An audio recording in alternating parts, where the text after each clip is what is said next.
Now, the COVID situation in New South Wales is continuing to cause concern this morning, with major new health alerts issued for a hairdresser and other businesses in the upmarket Double Bay area.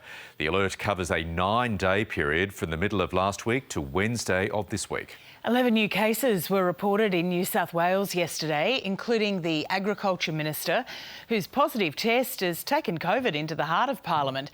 And fragments of the virus have now been detected in sewage more than 750 kilometres away in Burke in the state's far west. Penny Timms is outside one of those exposure sites. Penny, what can you tell us? Yeah, look, that's right, Lisa. Look, the number of cases now linked to this Sydney cluster has been listed at 49. Now, that is since the limousine driver first tested positive for COVID-19. A lot of those cases are linked to the so-called Bondi cluster. However, as you were saying, since then, we've also had a number of cases, including one that has potentially affected New South Wales Parliament with the Agriculture Minister, one of those cases of a confirmed case of COVID-19. We also have, as you said, another person that is a hairstylist at the Joe Bailey Salon in Double Bay. That is of concern, obviously, because of the style of work. You are dealing with a lot of clients on a daily basis. You're very close to each other, and the person affected is believed to have been potentially infectious for several days. When they would have been seeing people, they would have had a lot of people in and out of those doors. So that is one of the concerns. Now, because of that, the list of exposure sites is growing. We are expecting this site to grow further today, and people are being advised, because of the ferocity of this, to just constantly be checking in on the New South Wales Health website, because, as we said, that list of people who do need to either immediately self-isolate for 14 days has been growing, as has the list of so-called casual exposures. And Penny, despite the growing outbreak, the Premier still seems to be standing firm, for now at least, on not putting the city under lockdown. That's right. Look, that's been really quite interesting throughout this, given that yesterday she was saying that, that this was the scariest time in the pandemic since the beginning. She had said that originally, and then she has also said, though, that she also wants to be avoiding a full-blown lockdown. We are heading into a weekend, we are approaching school holidays, and yet we haven't heard anything about an actual lockdown. What we have seen are some of the tightest restrictions that we've actually seen here in New South Wales and Sydney, with the exclusion of actually going into a lockdown. And that has really been quite stunning for some people. The list of people, health authorities in particular, who were suggesting that that's probably not the best approach is growing. One of those is Professor Raina McIntyre from the Kirby Institute at UNSW.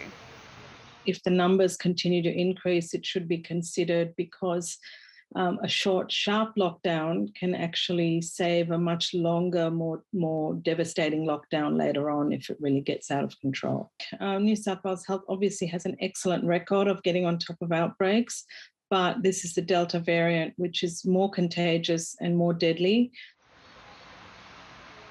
And that's Professor Raina McIntyre from UNSW. She's been a really outspoken voice throughout this pandemic, as people may recognise her. And Lisa, we are expecting New South Wales Health authorities to update figures later on this morning, and that will give us a better idea of just where Sydney is headed over the next few days. Thanks very much, Penny. Well, restrictions in Melbourne have eased from today, despite rising concerns over 2 new local COVID-19 cases.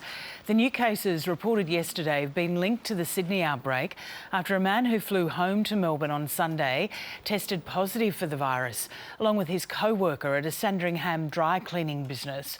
Greater Sydney and Wollongong are now classified as red zone areas, blocking non-Victorian travellers from entering the state. Loosened restrictions on household visitors and public gatherings came into force overnight. Now let's get more on the Prime Minister's plan for 2 new sites for quarantine facilities in Queensland and Western Australia.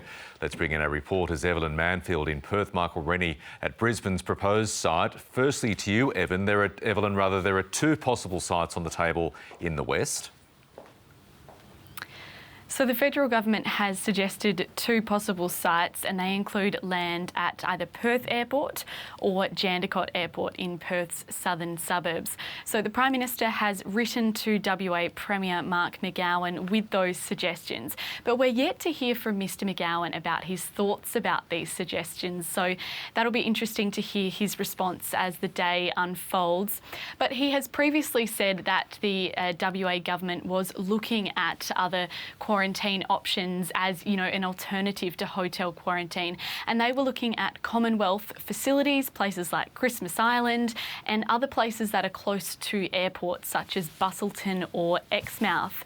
So we'll wait and hear from Mr McGowan later today about what he thinks about these new options from the PM. We will now. Michael Rennie in Brisbane, we do know the Prime Minister has already killed off the proposal from the state government for a quarantine hub in Toowoomba. So what's he proposing instead? Michael, this is the Damascus Barracks, which is right near Brisbane Airport, actually, not too far. It's about 8 kilometres out of the Brisbane CBD, northeast part of the city. It is a very industrial area out here, and it's on 29 hectares of land, so a really big site as well. And this is where Scott Morrison thinks that this facility could be built, because it ticks all the boxes that he has put in place for a facility. And that wasn't happening with the Wellcamp facility out at Toowoomba. It didn't meet some of the requirements. It wasn't close to an international airport. It didn't have those tertiary grade hospitals within an hour's drive.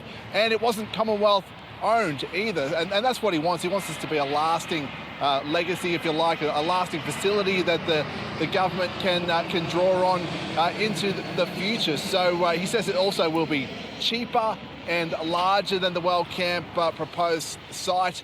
And we've heard from the Australian Medical Association of Queensland as well this morning. They think this is a good idea as well. The only issue they have with it is possibly security. But from what I've seen, there's large barbed wire fences around here, and that's something surely authorities will be able to deal with. Indeed. Now, before you go, Michael, let's go to the other story we've been following all week. Really, it's captivated the nation's attention. This is Mark Killian, the man who has been fighting desperately for the permission to fly up from Sydney quarantine to see his dying father in Queensland. He gets to do that today. Yeah, and I think everyone can certainly understand why he would do everything he possibly could to see his father.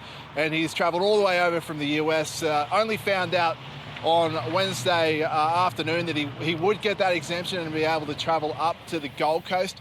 He did that yesterday. He actually had to get a chartered flight up to the Gold Coast, and he will be able to see his father today. But he will have to be in full PPE gear when he sees him at the Gold Coast University Hospital.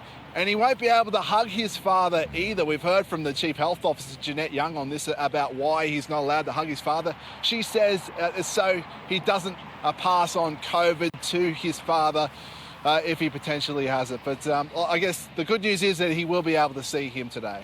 That's the good news, at least. Michael Rennie, Evelyn Manfield, thank you both.